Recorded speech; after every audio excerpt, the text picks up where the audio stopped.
Number 4 is authority. And the point that he makes with authority is that we're all influenced by authority, even if we don't know it. And so this is like getting higher, people with bigger job titles or pushing, messages from the president or the CEO or, putting your face on a letter that we write out to people, and right? So a perfect combination of the authority bias and the social proof bias is that you'll try to get someone, imagine that this book, on the book page, that there was a testimonial from a former president. Come on. Right?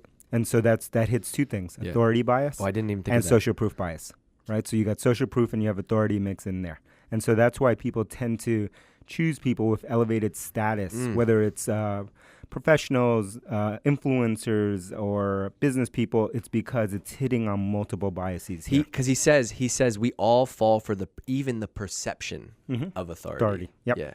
It always works. Which is one of my pet peeves, which is the 6-person startup where everyone is a VP or C-level person. That's not here. Okay, scarcity. Come on. You could do an hour. You could do it. How many texts have you sent me in my life about scarcity? Scarcity. Everyone forgets the scarcity part. So again, a perfect example of this. Go to Amazon, go to a product listing page, and often on that product listing page, you'll see a little thing that's right at the top. And you know what that little thing says? It says, only 2 left. We'll be getting more. We'll get more next week, but two items are left. And what that triggers in you is that they're going to run out. So, but they hit you with another thing. It's not misleading. It's not saying, I'm never going to get any of these. We're going to get more next week. But if you want this week, we only have 2 left. Yeah, if you want it in your house by Saturday, you better get it now. Exactly. And then they trigger it again one other way, which is if you order in the next 1 hour, we can have this to you by tomorrow, right? And if you order 2 hours later, it's going to take 2 days. Urgency and scarcity in one bucket together. So, but what I learned from this, and then the thing about how we apply this is, he says that it's actually the thing with scarcity is the loss is more powerful than the gain. It's people's aversion.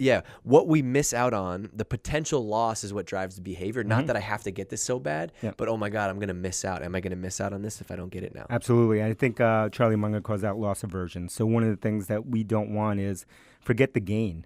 We're more scared of loss. Right, so loss of status or loss of an opportunity. I mean, it's the same thing, right? Like in one of your new favorite books, like Relentless, and your guy Tim Grover, right? If you talk to somebody like Michael Jordan, did Michael Jordan love winning so much, or did he hate losing? He hated losing. Okay, last one, Me number 6. I know number 6, and then we're out here because we just broke down the whole book. Number 6 is liking. People are easily persuaded by other people that they like. Yes, and so liking bias. I think. I'm trying to remember what Charlie Munger calls this, but this is one of his as well. All of these are part of his, and then he expands into 25, right? This is only 6. So liking bias.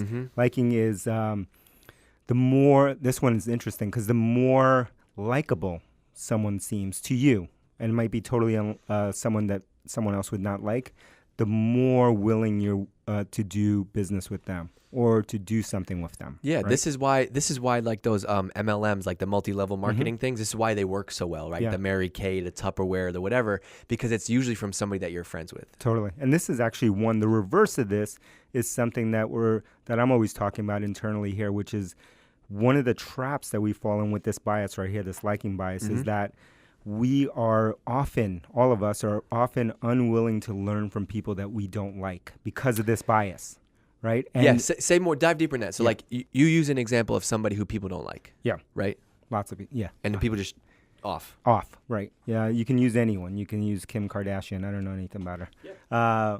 Donald Trump, whatever. No, I mean that's a popular one, right?